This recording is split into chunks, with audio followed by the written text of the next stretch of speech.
So what do you think about the Italian Open so far? Well, it's very interesting. I like the women's final. Let's talk about the women for a minute. Sure. Yeah. That was very intriguing. Give them attention sometimes. Yeah, sometimes. I mean, I actually like both of them. I think Yeah, they're of really, course. really good Yeah. players. They're nice people. Um, that Paolini is a ball of fire. Yeah, And I think I can't recall, but I would have maybe you'd have a better memory of this, but she might be the only female Italian to win the um, Italian Open. I'm not sure. It seems to me there was another one, but I'm not positive. Oh, Schiavone. Did she win it? yeah, possibly, Francesca possibly, but it's been a Schiavone? long, long time. But the if Sinner ends up winning, that'll be the men and the women, but Yeah, I Italians taking it think, and I home. think Paolini's in the finals of the doubles. Oh, really? She might have won it, but I I don't know she even was in the follow. finals. When's the last time you watched a full doubles match on TV? 1957. Yeah, First of all, they very rarely show doubles on TV. yeah, it's boring. People aren't interested in it. It's The boring. only time there was some interest is when McEnroe was playing, was McEnroe with Fleming? Yeah. And, people, he was such a great doubles player. But generally, they want the singles. They want the big names and they want the singles. Yeah, of course. Tennis is a lot more enjoyable singles. I mean, for sure. And what's Paolini, 5'3", something like that? Yeah, she's a short Tiny, queen but she's a great fighter. for sure, for sure. Nice people. It was a pleasure to watch Paolini against Goff. Yeah, no, I mean, she's an exciting player. What do you think? What do you think of that matchup? Paolini Goff? Yeah. I think Paolini's beaten her before on clay. Um, it's a good matchup. They're both young. What do you think of Coco's serve? Terrible. What makes it terrible? Because she double faults a million times. Well, Do you maybe I'm think exaggerating I a little bit, I can but see in her eyes she just looks like she has a lot of pressure. She puts a lot of pressure on herself. but here's what I always question at that level. Some of the best women in the world, or men for that matters, um, can't they limit their double faults to extremely few? I don't understand. Like, I think in the last match before Paulini, I think she had 15 double faults. Yeah, I think Coco is extremely nervous. Don't forget she's still young. What is she, 21, 22? Hmm. Um, did you see her serve against Zhang, the match before? No. When Zhang was there was still a changeover, or Zhang was getting a new racket. Coco didn't see, and she did her ritual, served it to an empty court, and looked up and realized Zhang wasn't on the court yet. Well, So she was, I think to be at that stage where you're serving to an empty court, uh, the commentators shrugged it off and said she was very focused. To me, that's kind of maybe an indication that she's very nervous. yeah. Wait a sec, did the serve To go do in? it went in. Yeah, she It went looked up, in, huh? no one was there. So yeah, when no one's there, she I could put think it it went through. in. Yeah. But it's amazing. I mean, she's got a coach. She's got a very good coach in Brad Gilbert, and I don't know who else she's Mhm. working with.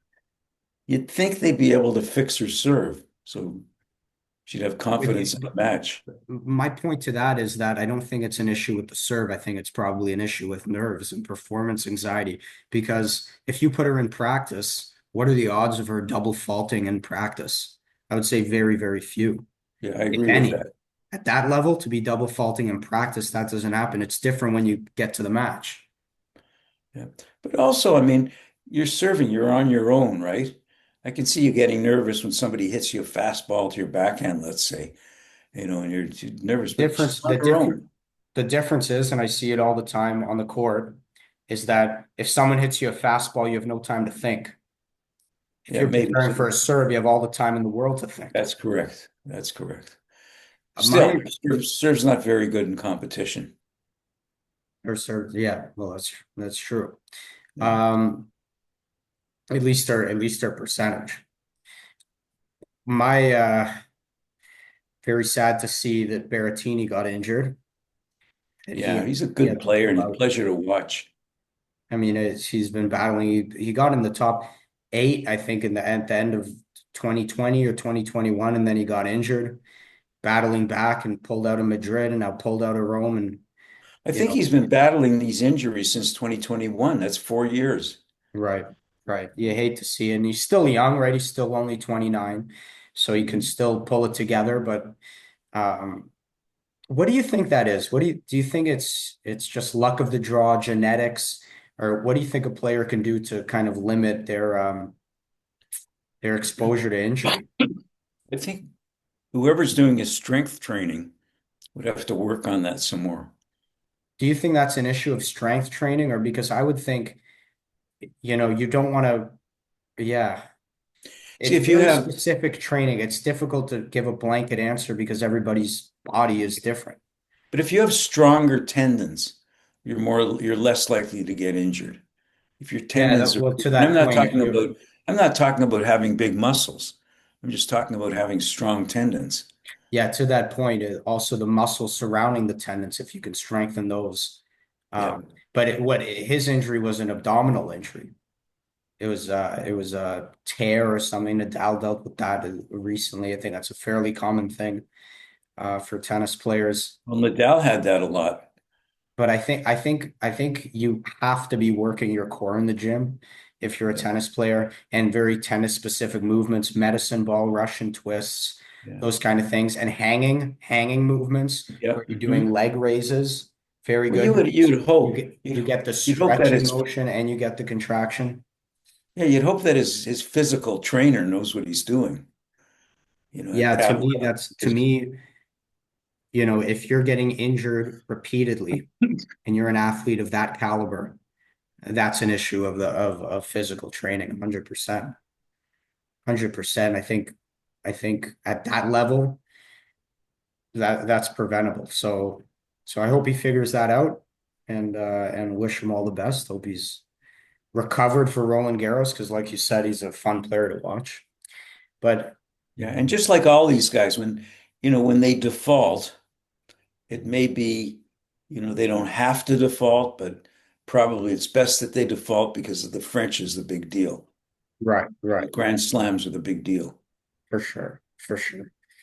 Um, Speaking of Italians, while we're on this wave, Musetti had an incredible showing. I think he's kind of pulled ahead now as the second ranked Italian on the tour, pulled ahead of Berrettini. Um, and he's incredible to watch. Took down Zverev,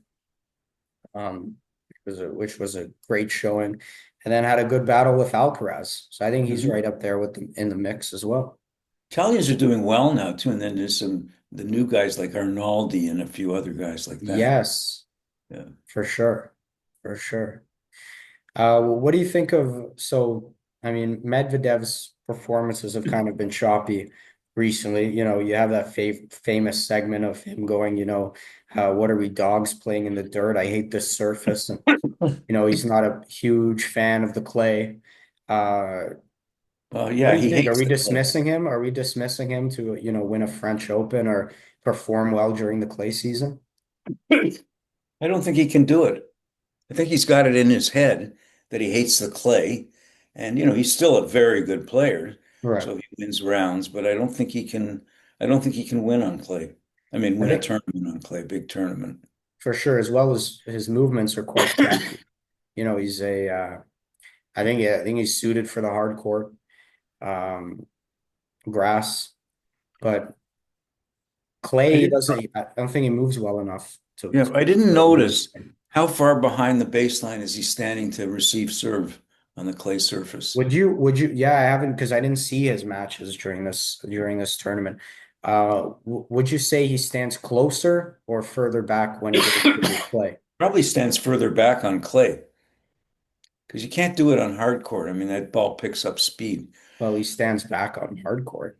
You think Yeah, he stands further? I would probably say the it's about same. the same. How do you stand back even further? Yeah, you can't get any farther back in Can't get some. any further back. Yeah. You ever seen someone who stands that far back on a No, return? no. Hmm. But he's doing pretty well. That's right. Yeah, He's got his own ways, gets more time. He can take that big swing if he for stands sure. farther back. I mean, Tommy Paul had a great run this Italian Open. Got stumped by Sinner. But He did. there's no fault in losing to Sinner at this stage of the game.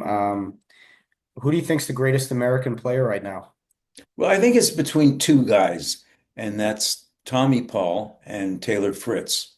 Yeah. Those two guys. Then a little farther back, you have Ben Shelton and a few other guys. Yeah, But Corda.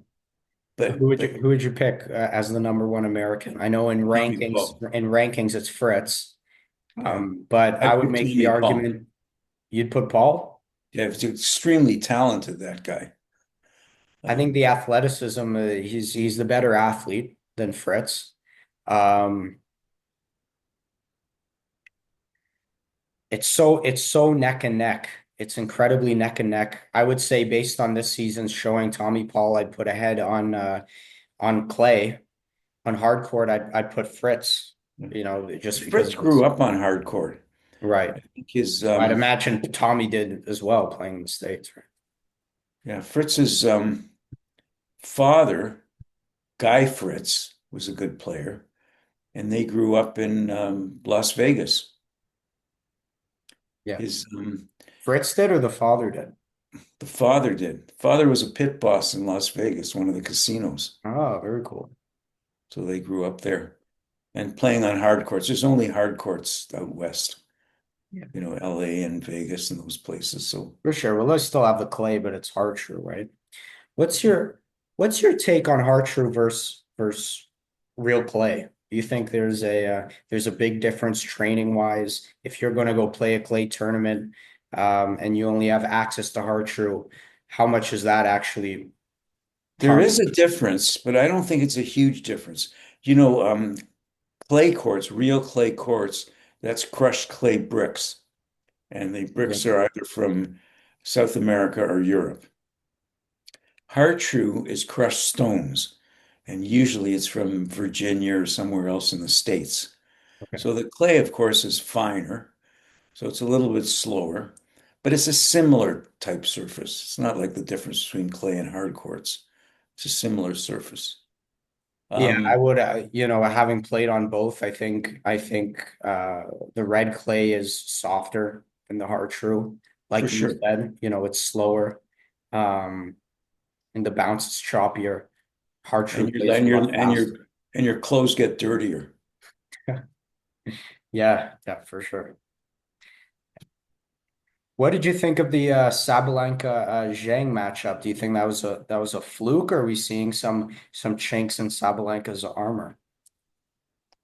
Um, I don't know. Well, Zhang's a good player. I think she's eight in the world or something like that. And didn't she win the Olympics? That's a good question. I didn't I pay too think I much think she attention to won the the Olympics Olympics. besides the men's, but Yeah, she she might won the have. gold medal. Yeah. So Well, now that you say she's that, very that good. resonates. Yeah. But Zabalenka could, even though most of the time she's right on, she could be off a little bit too. Yeah. Get too excited trying to hit too hard, but that's her game. So Yeah.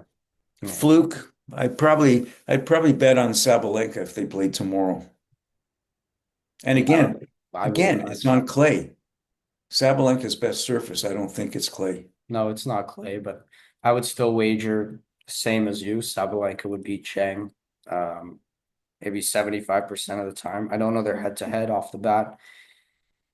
But yeah, going into the French Open, looking at the women's side, um, who would you say is ahead? Who's the favorite? Who would you bet against the field, Sabalenka or Swiatek? Are we counting Contek's very Swiatek good out? on clay. I don't know what happened to her in this tournament, but she's very good on clay. So it's going to be, and then, Paolini is so gritty, and she really showed something in the Italian because no, it can work one of two ways. It can be encouraging if you're in your home country, but it could also put too much pressure on you. All right. playing in your own country in front of your crowd, so you have pressure to do well. But she could be a dark horse. I know she's coming in at 28 to 1 odds to win it. Oh wow. Yeah. So it's, Looking it's into that. yeah, Sabalenka or Swiatek, they're kind of neck and neck. Yeah, for sure. I would still, I wouldn't count Swiatek out on clay. I would say Sabalenka's the favorite on hard court on grass. I think Iga's had a tough run this last little bit. Um, but I think it's a toss up. I think it's Iga's, I believe the stat is she's won the French Open four out of the last five. So it's her tournament to lose. But she's had a rough 8 months. Yeah. So we'll see if she can pull herself out of it, if Sabalenka can ride the momentum. Um, but that's definitely something to look forward to. I mean, a lot of people are counting Iga out. Iga's dropped from one in the world. She's had a bad slump, and now she's four in the world. I think, if you've had a bad slump and you've dropped to four in the world, that's still pretty good. So Yeah. I think if I had to bet, which of course I don't do, but if I had to bet, yeah, I would bet Iga. you bet ego. Okay, She's no, that's definitely not a just so bad good bet. on clay. It's like the stock market. What are you looking at? You're looking at the last 3 months of performance, or you're looking at the last 5 years. So if you're looking at 5 years. long term, that would be a great bet. If you're looking at short term, maybe you'd be, a little wary of betting on ego for sure. It's Um, interesting. Another huge storyline coming out of the Italian Open. Sinner absolutely, Rude just won Madrid. Everyone praised him. Excellent performance. Um, oh, one bageled and breadstick by Sinner. I mean, that was that was We used to call that bagel and cream cheese. was a bagel and cream cheese. Oven one. Yeah.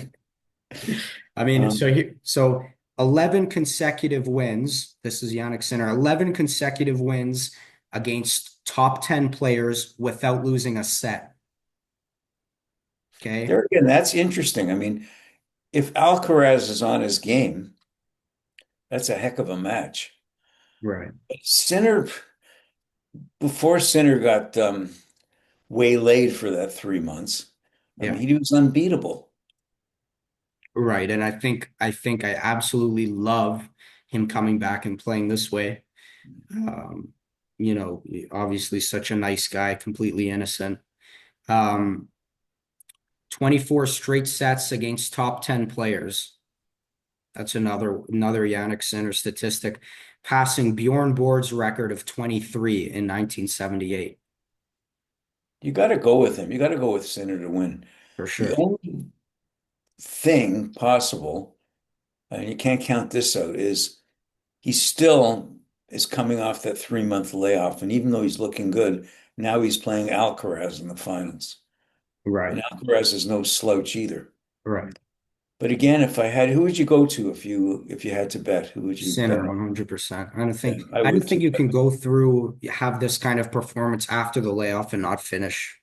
I don't think Alcaraz has the firepower. I don't think anybody, with the way Sinner is playing right now, I think Sinner is setting himself up to have an '05 Federer season.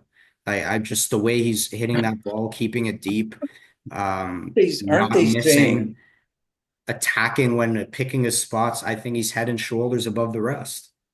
aren't they saying that Sinner, because of the layoff, came back stronger, a little bit more muscular? Well, he was saying, I know that when he initially got the suspension, he was in the gym. I know he's commented on that. So I wouldn't be surprised. I wouldn't Mhm. be surprised that, I really admire the guy. There's one of two ways you can take it. You can take the 3 months and say, well, oh boy, woe is me, or you can take the 3 months and say, great, now I have 3 months to Rest improve, of the body. 3 months Okay, to practice without let's the get the spotlights on me. So let's get to the important part about Sinner. Is that a broccoli cut he sports? Would you call that a broccoli cut? no, no. No, not quite. I think it to be a broccoli cut, the sides have to be shaved down some more. It's not quite. It's just he's just got a curly head there. I'm glad we clarified Just a that. curly guy. Yeah, I that's was it. I was not sleeping nights thinking about that. Yeah, I mean it's a tough. It's a quite the philosophical question you fill your head with for sure.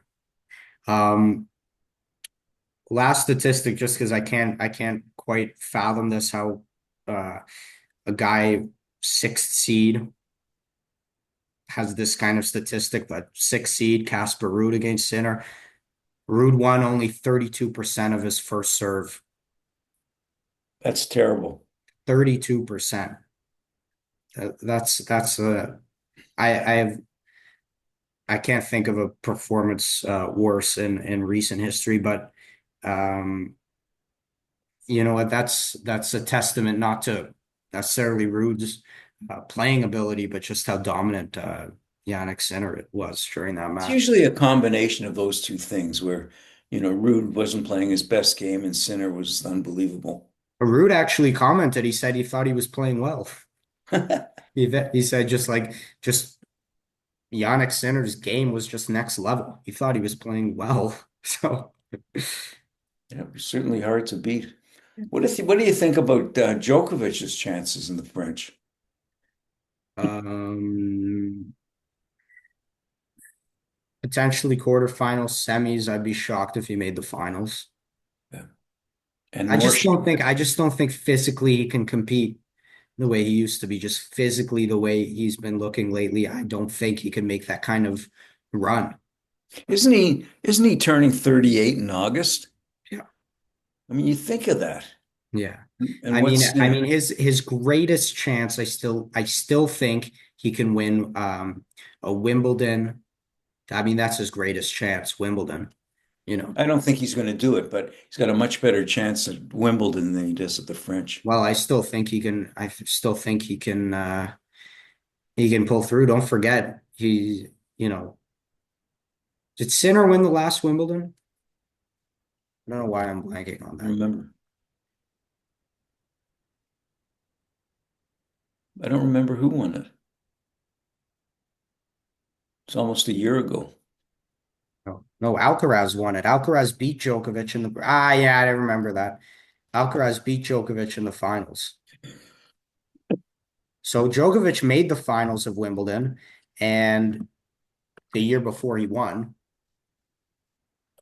So he's right It's there. grass, so it's, He's he's right got there, you know. Yeah. should be interesting. But I'm I really mean, looking Alcaraz in the head-to-head, Alcaraz is ahead 6-4. against Sinner. And yeah, It's going to be very interesting, and that's we get to see it tomorrow. yeah, for sure. For sure. So if you had to pick now, the men's prediction and the women's prediction, who's winning Roland Garros? Phew. I'd go Sinner and Swiatek. Sinner and Swiatek. You- That's the No, safe Swiatek. bet. I'm gonna go, okay. I'm gonna go crazy. Ready? Mhm. Alcaraz and Sabalenka. I Okay, we got the think you got points as good a covered. chance as I do. Pardon? You almost have as good a chance as I. Almost, yeah. But I think I have a better well, let's chance. put it this way. It wouldn't surprise me if any of those four won their respective No, titles. of course not. I mean, they're the front runners for Okay, sure. now Throwing in a pick a Tsitsipas. dark horse. Ooh. Okay, women's side Zhang. Um, Men's side. Ooh, Musetti. Okay, I go Paulini for the women's dark Oh, horse. that's a good one. But Yeah, that's not really a dark horse. It's not yeah, really a sure dark. she is. But that's Dark she's horse on means clay. yeah, but she's not in the top two, maybe in the Top top three. two. That's not a dark horse. So number three is a dark horse. Yes.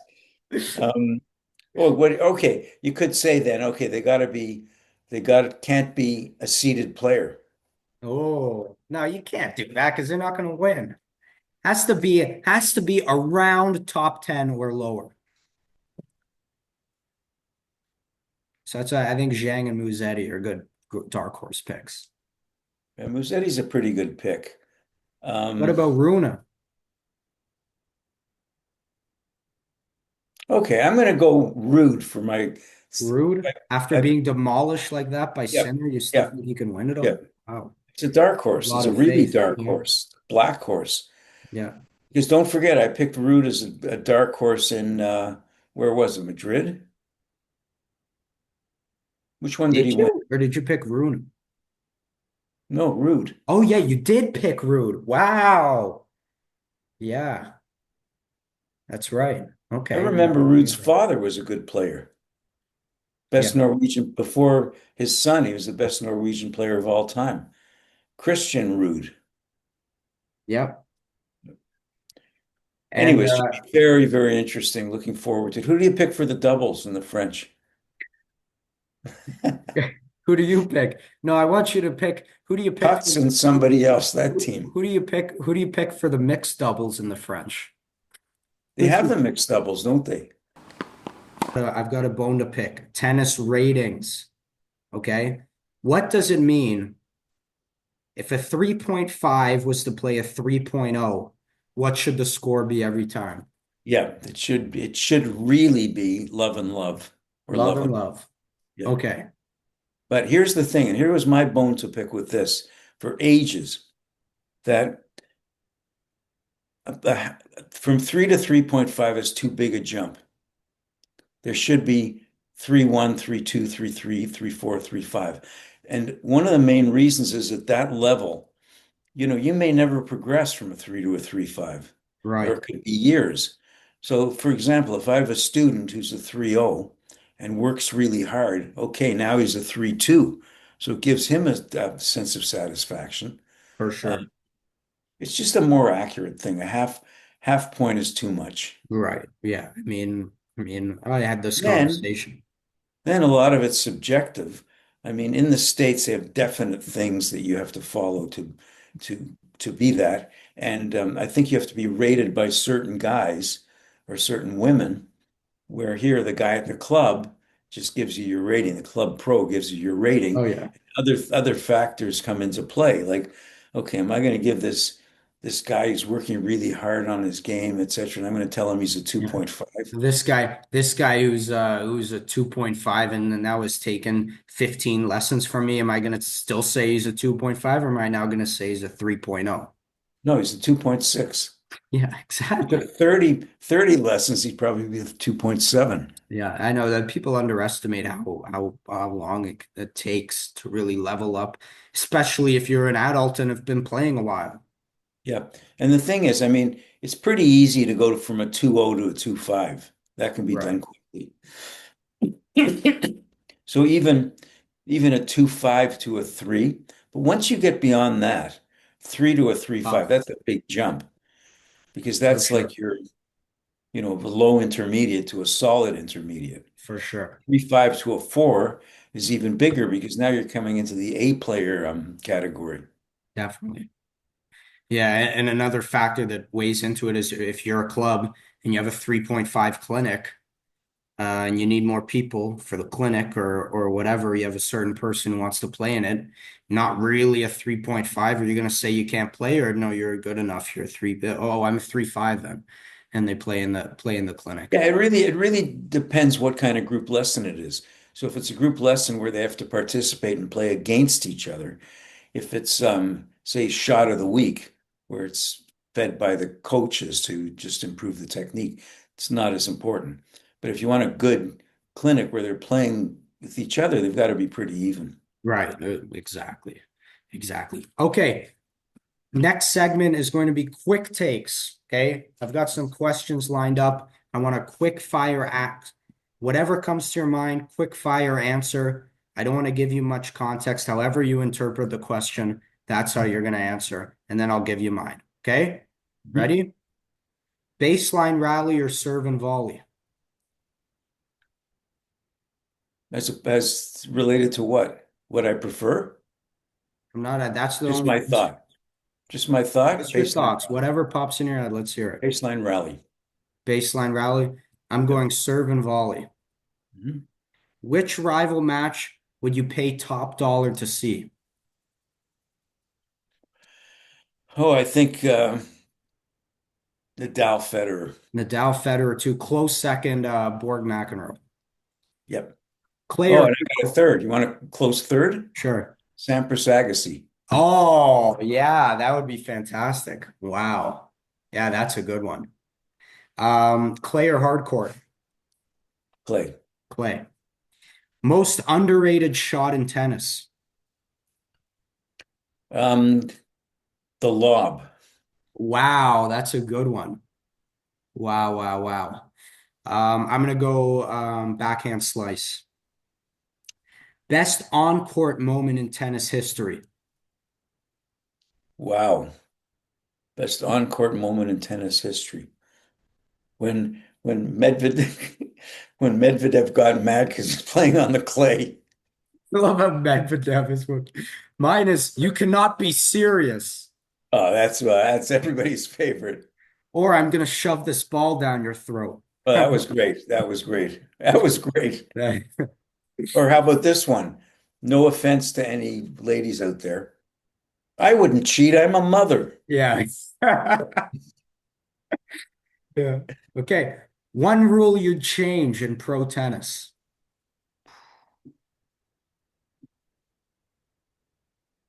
Okay, one rule I'd change in pro tennis. I'd love to see this. One serve. Wow, that's incredible. That's a big jump. I was gonna say, um, once you toss the ball, it's part of your serve. You can't catch it again. Oh, I got another one too. Now that I'm thinking that. Three bounces only before you serve. Why? Because, I mean, what happens is, and I look at Djokovic But about there's this. already a time limit. Yeah, but what happens with this is you don't know. You're waiting to receive serve from Djokovic. Sometimes he bounces 13 times, sometimes he bounces nine. That's So you're part on of it. edge waiting for that serve to come. That's I don't part think of it. that's, But what's to stop you? What's to stop? Okay, you're not gonna bounce it. Okay, then why don't you do this? well, you can bounce it three times. Yeah, but then you can still take your time before you serve. That's not going to change anything. Yeah, it has to be But you know, continuous. some guys will have the ball in the racket and go like this. Can't do that. It's got to be a continuous motion. Yeah, I mean, but Well, I got another one. Now okay. that we're talking about that, what rule would you change? No screaming. You're like, how's that going to happen? How are they going to determine what's a scream and what's not a scream? You can't do that now because they've let it go ridiculous. So grunting, yes, Yeah, screaming, no. Because you look at some of these people, like, Sellish, for example, where they're screaming right into when the opponent is hitting their ball. who's Sellish? Monica Sellish. Sellish or Sellis? Sellish. She's I've always said Monica Seles. Okay, anyways, funniest lots of player of things. all time. Best player of all time? Funniest. Oh, funniest? I got I gotta go with Curios. Okay, then I'll go with McEnroe. He was funny too. If you could have And he dinner was with any also a much tennis, better player. sorry, go ahead.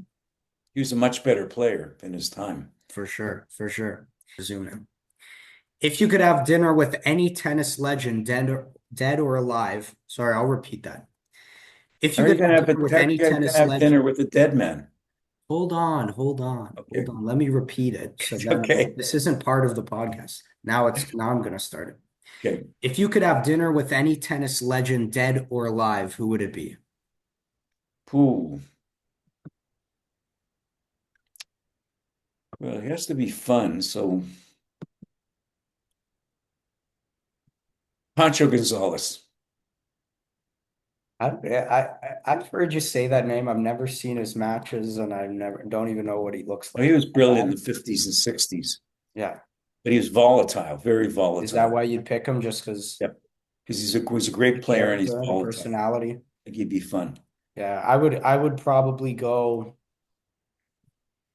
just because I'd want to see just his insights of behind the scenes in the tennis world, develop champion mentality and um development.